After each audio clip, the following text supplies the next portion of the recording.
Hello everyone. मेरा नाम कृष्णा है और मैं एक डेवऑप्स इंजीनियर हूँ और अभी एक एमएनसी में डेवऑप्स इंजीनियर में वर्क कर रहा हूँ।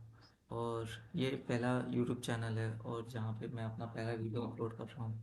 सो मेरे इस चैनल के बारे में ये है कि लाइक मैंने भी कहीं से सीखा है डेवऑप्स इंजीनियर कैसे बनना है, कैसे बनना है। मैं भी नॉन आईटी से बिलोंग करता हूँ। मैं भी एक नॉन इंजीनियर आईटी इंजीनियर हूँ। सो मैंने भी सीखा है, मैंने भी ज़ीरो से स्टार्ट किया। अगर मैं कर सकता हूँ तो आप क्यों नहीं कर सकते। जो जो इस फील्ड ने मेरे को दिया है, मैं चाहता हूँ कि आपको भी ये सब मिले। सो प्लीज़ जुड़े रहिए मेरे साथ और मैं आपको गारंटी देता हूँ, आप अगर मेरे साथ जुड़े रहते हो तो आप पक्का एक डेवऑप्स अच्छे डेवऑप्स इंजीनियर बनोगे। डेवऑप्स इंजीनियर बनना अलग चीज़ है और एक अच्छा डेवऑप्स इंजीनियर बनना अलग चीज़ है। सो मैं पहले अपने बारे में बता देता हूँ कि मेरे पास ओवरऑल 5 साल का एक्सपीरियंस है। सो मैं भी लाइक जैसे मैंने बताया कि मैं भी एक नॉन आईटी इंजीनियर हूँ। अगर मैंने कौन सी इंजीनियरिंग की है तो यू कैन फाइंड मी। सो मैं इसलिए नहीं बताऊँगा कि मैंने कौन सी इंजीनियरिंग की है। सो तो ये है कि अगर आप कुछ भी कर रखे हो, नहीं इंजीनियरिंग की है, नहीं या फिर आपके पास सिर्फ एक बेसिक डिग्री है या फिर आपने बीए कर रखा है, कुछ भी कर रखा है, तो आप डेवऑप्स बन सकते हो। डेवऑप्स बनने के लिए कुछ नहीं चाहिए, बस आपको एक एनालिटिक थिंकिंग चाहिए और लॉजिकल थिंक चाहिए कि आप ये करोगे तो ये होगा, ये करोगे तो ये होगा। ऐसे ही अगर माइंडसेट है तो आप बिल्कुल आईटी फील्ड में एज ए डेवऑप्स आ सकते हो। और आपने इससे पहले भी अगर ये चैनल देख रहे हो तो आपने गूगल सर्च कुछ ना कुछ एआई टूल चैट जीपीटी वगैरह देखा ही होगा कि आपको डेवऑप्स में क्या क्या चाहिए होता है, क्या क्या नहीं। तो आपको देखा होगा कि बहुत सारे टूल्स के बारे में लोग बोलते हैं कि डेवऑप्स में इतने टूल्स सीखने पड़ते हैं या इतने इतना डेप्थ है टूल्स के अंदर। लाइक पहले आप ये सब भूल जाइए, टूल्स वगैरह के बारे में भूल जाइए कि इतने टूल्स हैं, इतने ये। बस मेरे साथ जुड़े रहिए, मैं आपको सिखाऊंगा ये सारे टूल्स कैसे काम करते हैं, कैसे क्या है और कौन कौन से टूल्स रियली इंपॉर्टेंट है। सो जो जो डेवॉप्स में आना चाहते हैं, लाइक मैं किसी को लाइक इन्फ्लुएंस नहीं करना चाहता कि आप डेवॉप्स में ही आए। सो इसमें आप अगर आओगे तो मैंने खुद देखा है कि यहाँ पे हाई पैकेजेस है और यहाँ पे डिमांड बहुत ज़्यादा है। लाइक अगर आप बिल्कुल अच्छे इंजीनियर्स हो, डेवॉप्स इंजीनियर बन जाते हो, तो आपका हमेशा ये बना रहेगा कि आप अगर एक कंपनी से दूसरा कंपनी जाते हो तो आपको जल्दी जॉब मिल जाएगा, स्विच में आपको प्रॉब्लम नहीं मिलेगा। सो और इसमें पैकेजेस भी जितने डेवलपर को मिलता है, आपको शायद 1-2 लाख डेवलपर से ज़्यादा ही मिले। बस क्योंकि ये क्रिटिकल जॉब है और ऐसा आप ये लाइक एक इंडस्ट्री एक लाइक किसी भी कंपनी में करते हो, आप ही मतलब एक ब्रिज हो जहाँ पे आपकी इम्पोर्टेंस बहुत ज़्यादा है। सो डेवलपर से भी ज़्यादा आपकी इम्पोर्टेंस है। मैं तो हमेशा बताता हूँ कि डेवलपर से ज़्यादा डेवऑप्स इंजीनियर की वैल्यू ज़्यादा है। सो हमेशा इसमें डेवऑप्स में मतलब क्लाउड और ऑटोमेशन के बारे में ही ज़्यादा हम बात करेंगे। जैसे कि क्लाउड हमेशा मतलब क्लाउड से ही हम डिप्लॉय वगैरह करते हैं या फिर बिल्ड वगैरह करते हैं। और हमेशा हम ये फोकस रहते हैं कि कुछ भी मैनुअल ना करें, हमेशा मोड ऑटोमेशन में ही की सोचते हैं। हाँ, हो सकता है कि जैसे कि ऑटोमेशन में रिसर्च वगैरह चाहिए होता है, लेकिन हाँ, अपना लाइफ खुद ईजी हम कैसे बना सकते हैं, इसलिए हमें ऑटोमेशन चाहिए। समझ लो आप एक टास्क रोज़ मैनुअली कर रहे हो, उसमें आपको 10-20 मिनट लग रहे हैं और अगर आपने एक बार 20 लाइक 1 घंटा या 2 घंटा इन्वेस्ट करके आपने ये बना लिया, एक ऑटोमेशन बना लिया।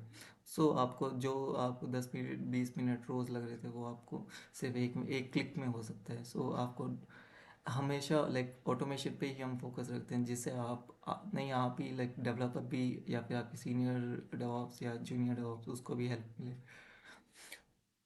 और हमेशा डेवऑप्स हमेशा एज में रहते हैं, जैसे कि प्रोडक्शन इश्यू ही ज़्यादा आते हैं। अगर लाइक मिड लेवल इंजीनियर या फिर हाई लेवल इंजीनियर है तो प्रोडक्शन हमेशा आपको, हाँ, आपकी इम्पोर्टेंस ज़्यादा रहेगी और आपको हमेशा प्रोडक्शन पे ही ज़्यादा फोकस रहना पड़ता है कि कुछ अलर्ट रहना पड़ेगा कि आप कुछ सब कुछ सही चल रहा है कि नहीं और सब कुछ हैंडल है कि नहीं। सो इंडिया में अपॉर्चुनिटी बहुत ज़्यादा है और अब्रॉड में भी बहुत है। लाइक बेसिकली मैं इस कोर्स में आपको लाइक फ्यूचर में बताऊंगा कौन कौन से टूल्स हम यूज़ करेंगे, कौन कौन से टूल्स मैं आपको सिखाऊंगा और क्या क्या टूल्स सीखने हैं। सो आप ये सब फिक्र कर लिए, फिक्र मत कीजिए कि क्या कि क्या कैसे कब होगा। सो पहले आप स्टेप बाय स्टेप चलेंगे कि कैसे आप अगर आपने डेवऑप्स ले लिया है तो आप इसमें स्टिक रहिए 90 दिन तक, जैसे मैं स्टिक रहा था। मैं भी मतलब नॉन आईटी में था और मेरे को मतलब इतना नॉलेज नहीं था। और तो मैंने फोकस किया कि हाँ, मेरे को भी किसी ने गाइड किया था कि चलो डेवऑप्स लेके देखो करके।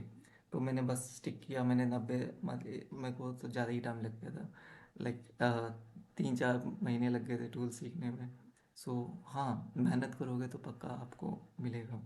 सो इसमें हमेशा कंटिन्यूस लर्निंग। आप अब अगर देख ही रहे हो कि एआई वगैरह आ चुके हैं, तो आपको ये दिमाग में भी लगे होगा कि अगर एआई आ चुका है तो फ्यूचर में आईटी होगा कि नहीं। ये सब सेकेंडरी चीज़ें हैं। आप जो आपके हाथ में है, अभी इतना एआई नहीं आया है। और डेवऑप्स में भी मतलब बहुत सारे ऐसे कंपनीज हैं, अब अराउंड 80% ऑफ द कंपनी अभी भी मैनुअल थिंग्स करते हैं और अभी भी उसी पे स्टिक हैं, और उनको मतलब चेंज करना भी मुश्किल है। सो आप निश्चिंत रहिए कि डेवऑप्स का फ्यूचर है कि नहीं। सो कहाँ कहाँ डेवॉप्स यूज़ होता है? हर कंपनी में, स्टार्टअप से लेके एमएनसी से लेके, आप अगर आप एक आईटी खोल रहे हो तो पक्का आपको डेवॉप्स इंजीनियर चाहिए। तो आपकी डिमांड ज़्यादा ही रहेगी। सो हो सकता है डेवलपर्स मतलब बहुत सारे हों, लेकिन एक डेवॉप्स, अच्छा डेवॉप्स आप कहीं पे भी जॉब लैंड कर सकते हो।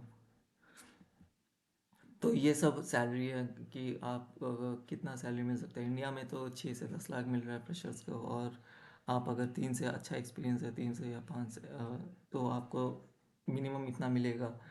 मैं अश्योर करता हूँ कि आपको इस ये जो रेंज दिखा रहे हैं, मैं अपने एक्सपीरियंस से बता रहा हूँ। सो तो आपका पाथ भी यहाँ पे बहुत सारा रहेगा। आप सोच रहे होगे कि आप मैनेजर लेवल वगैरह नहीं बन पाओगे। सो जो ये प्लेटफॉर्म इंजीनियर, क्लाउड आर्किटेक्ट मैंने लिख रखा है, तो ये सब आप मैनेजर से भी ऊपर हो। आपके लाइक सीटीओ के बगल में आप बैठे रहोगे अगर आप क्लाउड आर्किटेक्ट हो या फिर प्लेटफॉर्म इंजीनियर हो। तो इतना आपके ऊपर सिर्फ सीईओ या सीटीओ रहेगा। सो आप इस लेवल के तक जा सकते हो। सो हाँ, डेवऑप्स एक लाइक रियली गुड पाथ। और आप जैसे कि आपको मैंने बताया कि बहुत सारे टूल्स हैं, तो आप टूल्स के बारे में भूल जाओ। टूल्स सिखाना, टूल्स के बारे में बताना, ये सब मेरा काम है। और मैं आपको अश्योर करता हूँ कि आपको इस सीरीज़ में, जैसे कि मैंने ये सीरीज़ स्टार्ट की है, इस सीरीज़ में सिर्फ मैं बेसिक्स टूल्स बताऊँगा, हर चीज़। और आप मिनिमम लाइक जूनियर से मिड लेवल या फिर मिड लेवल इंजीनियर तक भी बन जाओगे। लेकिन एक चीज़ है, जैसे मैं हर वीडियोस में आपको बताऊँगा अ, कि कल मैं ये सिखाने वाला हूँ, कल मैं ये सिखाने वाला हूँ। तो आप पहले से प्रिपेयर हो। मेरे बताने तक वेट मत करो कि हाँ कि कल ये सिखाएंगे तो ये मैं अभी सीखूंगा करके। सो अगर पहले से आपको प्रिपेयर होगा तो आप जब मैं बताऊंगा तो आप रिकॉल कर सकते हो कि हाँ, अच्छा ये बता रहे हैं, ये बता रहे हैं। और जैसे कि मैंने बोला, बहुत सारे टूल्स हैं। आप इतने सारे टूल्स के बारे में लाइक वो मत करिए, टेंशन मत लीजिए। बट लाइक इतने सारे टूल्स दिखा रखे हैं, लेकिन जैसे कि अभी मैं आपको जेंकिन्स का एग्जांपल देता हूँ। सो जेंकिन्स एक बिल्ड टूल है, और पहले बहुत यूज़ करते थे इंडस्ट्रीज़ वगैरह। फिर उसके बाद गिटहब आ गया। फिर वहाँ सो ऐसे सिमिलर टूल्स हो गए, जैसे बिल्ड टूल्स में जेंकिन्स है, या फिर गिटहब एक्शंस है, और बिट बकेट वगैरह हैं। सो वैसे ही जैसे कि अब सोर्स कोड में भी ले लीजिए, जैसे कि बिट बकेट है या फिर गिट है। सो यहाँ पे सब सिमिलर टूल्स ज़्यादा रहेंगे। बस आपको एक चीज़ करना है कि एक बेसिक टूल्स जो पहले आया है उसको, उस पर आप मास्टरी करो। और अगर उस पर आप पे ज़्यादा वो हो, मतलब ग्रिप आ गया, तो आप दूसरे टूल्स को भी आप हैंडल कर सकते हो। सो मेरे चैनल में मैं जैसे मैं किसी को कुछ लाइक ज़ीरो नहीं बोलना चाहता, लेकिन फिर भी आप अगर आप ज़ीरो नॉलेज वगैरह है तो अ, मैं आपको अश्योर करता हूँ कि अगर आप मेरे साथ 90 दिन तक रोज़ आप मेहनत करें और देखते लाइक जो मैं सिखा रहा हूँ, जो मैं पढ़ा रहा हूँ, अगर आप करते जाएं, आप पक्का जॉब रेडी बन जाएंगे एज अ फ्रेशर। और आप मिड लेवल तक भी जा सकते हैं। सो जैसे कि मैंने बोला कि मेरे पास 5 इयर्स का एग्जाम्पल है। मेरे बातों में ही आपको समझ गया होगा कि मैं लाइक रियल वर्ल्ड एग्जांपल्स में दूंगा या और सिंपल एक्सप्लेनेशन जैसा मैंने सीखा, जैसे मैंने आपको बताया है, वैसे ही मैं आपको बताऊंगा pin to pin, point to point कि ये यहाँ पे ऐसा होगा, ये यहाँ पे ऐसा होगा। और आपको इंटरव्यू के भी टिप्स और ट्रिक्स बताऊंगा कि आपको कब से जैसे कि मैंने 90 दिन का वो ले रखा है, चैलेंज ले रखा है। और मैं बता दूंगा कि आप अब से आप ये अप्लाई करना स्टार्ट कर दीजिए तो आप पक्का जॉब विद इन 4-5 मंथ्स, अगले समर्स तक, अगले गर्मियों की छुट्टियों तक मिल जाए। सो जैसे कि मैंने बोला कि एक्सपीरियंस है तो आपको हैंड्स ऑन भी दूंगा, लाइक बता सकता हूँ कि कैसे कैसे क्या करना है। सो जैसे कि मैंने बोला कि मैंने 90 दिन का चैलेंज ले रखा है, तो मैं 90 दिन तक वीडियोस बनाऊंगा। और जैसे कि समझ लो किसी दिन वीडियो नहीं आया तो मैं एक वर्किंग डेवऑप्स इंजीनियर हूँ। सो माइट भी मैं अपने वर्क में स्टक हो चुका हूँ या फिर कुछ अपना वर्क कर रहा हूँ। सो उस समय मेरे को माफ़ कर देना। लेकिन मैंने सोच रहा हूँ कि हाँ, अपने चैलेंज पे स्टिक रहूँ। तो आह, मैं अश्योर करता हूँ आप मिड लेवल इंजीनियर तक तो पक्का बन जाएंगे। जो जो मैं सिखा रहा हूँ, जो जो टूल्स आप हैंड्स ऑन आपको मैं दूंगा। सो आज के लिए इतना ही कि आप वेट कीजिए कल का वीडियो के आने के लिए। कल के बारे में मैं ये बताऊंगा कि डेवॉप्स क्या है, डेवॉप्स में क्या क्या चाहिए होता है, डेवॉप्स क्यों रोल आया। तो ये सब आप पहले पढ़ के आइए कि क्यों डेवॉप्स रोल है, किस लिए बनाया हुआ है। पहले तो सिर्फ डेवलपर था, अब ये डेवॉप्स क्या है, ये सब आप रिसर्च कीजिए। डेवॉप्स के बेसिक्स टूल्स वगैरह क्या है। और आपको कल रोड मैप बताऊंगा कि क्या क्या सीखना है, क्या क्या नहीं सीखना है, और कहाँ तक हम सीखेंगे ये 90 दिन के बारे में। सो जैसे कि मैंने बोला कि मेरे को भी किसी ने सिखाया है और मैंने भी कहीं से सीखा है। सो आप भी ये लिंक शेयर कीजिए अपने दोस्तों के साथ, फ्रेंड्स के साथ, जिसकी जिसको आप जानते हो कि वो सीख रहा है, डेवऑप्स इंजीनियर वगैरह सीखना चाहता है। सो उसके साथ, या फिर कोई ऐसा यंग ग्रेजुएट्स वगैरह को भी दीजिए कि लिंक वगैरह चाहिए। मैं आपको श्योरिटी देता हूँ कि आप 90 दिन में या फिर आप अच्छे इंजीनियर बन जाओगे। So thank you.